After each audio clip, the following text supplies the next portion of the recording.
fellow marketers. So have you ever asked yourself, should we go for Facebook or Instagram or YouTube or Pinterest or LinkedIn influencers? Which one's going to be right for us? Well, it's going to depend on what you're trying to get out of that influencer program. Because if you're looking at a platform like Instagram, Instagram's great if you're looking for lifestyle kind of stuff or fashion or food or travel. I mean, think about it. We're a restaurant and we want to show off our 3 most popular dishes and we can have that nice view of the food and people can just start salivating thinking about that food. Yes, Instagram's going to be great for that. For travel, if we're a destination that has a few really cool things that people like to see and do, we can highlight those in a little video clip right there and really inspire people to think about going to visit us, right? So in that sense, it's really great. Instagram's really great for, photo-based and short-form video promotion. That's going to be very helpful. That's why if you're like, hey, we have this ingredient that can go in a lot of stuff, so we're going to put videos about 3 ingredient meals. Boom, we can make a quick video on why this tuna fish is great for you. Or maybe you want to think about it in terms of the money shots, like I said, for those really cool sites to see, like here around Savannah. Boom, boom, boom, really inspire people. That could be very helpful. That's why a lot of destinations pay in like Instagram influencers to come and visit, because they know that we can get that quick hit and people are like, ooh, that's a place I want to take a picture as well, right? And so you can do that. Like here in Savannah, you want to take a picture in Forsyth Park at the fountain. That's one of those things they like to show off, okay? But also, if you don't have a lot to say, sometimes those Instagram reels, the short kind of things, can say a lot in a little. And if you don't have a lot to say, sometimes it just works out that way because it's going to be competing on the same level as destinations have a lot to show off, right? So that's why I've noticed sometimes travel influencers on Instagram will say, oh, here's the 3 things you have to see when you're here, when the city literally only has 3 things to see. But because it's a short video, it works out very well. That's why if you have maybe something more in-depth you want to share, something longer, right? You want to do some storytelling, you want to give it like a really in-depth review, that's where you want to kind of think about YouTube. And YouTube is really great for that really in-depth storytelling, reviewing a product, not just showing here's the 5 things you need to know about this product, but here's me unboxing it, here's me putting it together, here's me showing people how to use the product, much more long-form videos. So what's cool, YouTube, because it's longer form videos, people stay on it longer.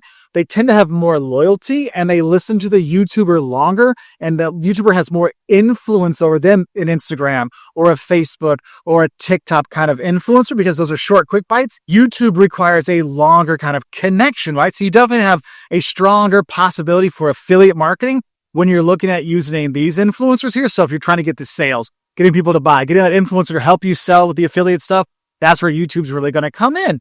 And the thing is, when you have more stuff to tell, like if you're Crayola crayons, like we want to tell the history of the crayon, you can't really do that in a 30-second clip. You need something more, right? That people really buy into it. So that's where YouTube's going to be more helpful. Or if you're more of an education site, look, I can give you a little tiny hint on how to do algebra on TikTok and Instagram. But if you really want to figure out how to do algebra, you got to watch the long form video to go through all the steps. That's where YouTube's going to be. So if you have one of those more complicated things to explain, that's where YouTube might be better. And so you might want to reach out to YouTubers to help in your influencer program. Now, TikTok is great, like the Instagram, quick videos, right? And then I know sometimes TikTok now will let you have longer videos. You can do that, but let's be honest. TikTok is great for viral trends. We want people to talk about things now. So that Gen Z, younger generation stuff, TikTok's good to get the word out to them. And yes, you can use the TikTok shops to sell stuff. But I will say one of the downfalls of kind of TikTok is if you're selling the stuff on TikTok, you're trying to be on TikTok, it doesn't always get the most professional vibe like you would with YouTube or Facebook, because YouTube and Facebook have been around longer. It's an older audience, so people kind of trust it more. So that's one of the things you kind of want to think about, like who's my audience? Like if I'm just targeting Gen Z, then fine. You can do TikTok, no problem. But if you're going for an older generation, TikTok's probably not the place to go. But TikTok is fun in terms of that really short hitting content, really, really creative kind of stuff. That's why when you watch, TikTok, you see people are out there being much more creative with things. So if you're much more creative brand, TikTok's much more, that audience is fitting more in there. So you're trying to show that creativity that maybe a TikToker is a better influencer to buy, or maybe a TikTok influencer is better for your business. Now, what about Twitter or X as you see out there? And I think Twitter, you're not getting the same kind of stuff. Like you can't post videos, you can't post pictures on there, but I usually like to think of Twitter or X as more of a like leadership kind of thing. Like this is what people in the industry are saying. So if you were an industry leader, like what does Steve Jobs says on something? What does this big politician say on something? That's when people are posting things on Twitter, okay, or X, that's there. Or real-time commentary, like, hey, the highway is closed due to an accident. That's where you're looking on that. So you have to think about, hey, we want to get somebody out to the shop now. it might be better to get someone with that X, like, hey, if this is going on right now, come on out and buy. Come on and see us at the shop. That might be better than Instagram, where the post might show up, tomorrow or 3 days later, whereas Twitter is much more of an instantaneous kind of thing for right now. And so you want to kind of think about that. Now, what about LinkedIn? The professional social media platform. Well, this one's really good for professional kind of things. So think about B2B influencers. Like, Mark, what are B2B influencers? These are the people that are talking about the R modeling and the SPSS and like, what is the future of healthcare with AI? Like these kind of high level topics, much more in-depth discussion things.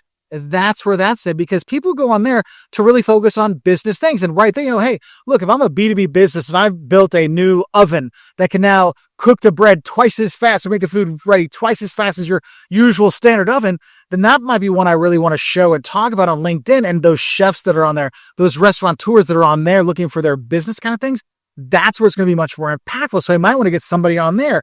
So that's where you might see, like for me, in terms of talking about online education, why it's important for universities and stuff, that'll be better for me on LinkedIn than me talking on TikTok or Instagram, where it's not really hitting the right people, right? And so you want to think about that. Our businesses, they might put out their position papers on thing or white papers, which is them doing their own research. That's where LinkedIn can be. So you can use that for more of the professional influence out there with a much more of a professional targeted audience. And then you've got Pinterest, and Pinterest is really good if for really high intent users. Like these are people like, look, I'm redoing my house. I want to know the different options I have. And they'll pin different designs for their kitchens, different designs for the stairwells. They're doing those things because they're looking for options. So if you're in one of these, kind of like options industries where people are choosing a lot of different things, we might call it a shopping product where people are shopping around and comparing. We want to be with those influencers because they're telling people all about those options they might have. They might not buy yours, but they might buy the other one or this other one. But the thing is, they're putting you out there in front of people. So that might be a good idea to use a Pinterest one if you're in this kind of a shopping product range. So if you're like, oh, people compare their, when they're building houses, the layout of their house or their entertainment system, or maybe their dishwasher, these kind of things. Yeah, that sounds silly, but Pinterest kind of stuff where people can kind of mix and match and have their, their Pinterest board out that they can kind of compare things. That's going to be very helpful for you. And the thing is, there's so many different platforms out there that you might want to use. That's why it's important when you're looking at these different platforms, you have to think about what you want to do with it. Like if we want people to really consider us to buy and really use us as a comparison, then a Pinterest one might be better. But if we just want to put the idea out there that we exist, hey, we want people to know about Statesboro, Georgia, where Georgia Southern has come for that for a vacation instead. You're probably going to do like an Instagram, TikTok, kind of inspire young people to try out something new versus, going on X or Twitter and be like, hey, yes, have you ever thought about driving the 45 minutes to Statesboro from Savannah? It's not really going to fit there. Okay. So make sure you do the research, what we want to do. That's going to inform the platform, but also who you also want to reach out to, because all these platforms have very different audiences. So if you're going for that Gen Z kind of things, yes, TikTok's going to be helpful. But if you want the Gen X, well, Gen X, that's actually Instagram, YouTube's going to be better. But if I want to get the boomers, well, then you're hitting up your Facebook and maybe Gen X as well. So you want to kind of think about that too. Okay. So for the Facebook at least. But just some ideas I want you to kind of think about in general for like influencer marketing when you're going platform by platform, kind of like a breakdown of them, just to give you an idea of what you should be expecting. And of course, you can be successful in any of them. There's lots of different things you want to think about. And that's why you have videos on choosing the right influencers to work with on these different platforms. So watch those videos to learn more. Anyway, I wish you the best. I'll say bye from here in Savannah, Georgia.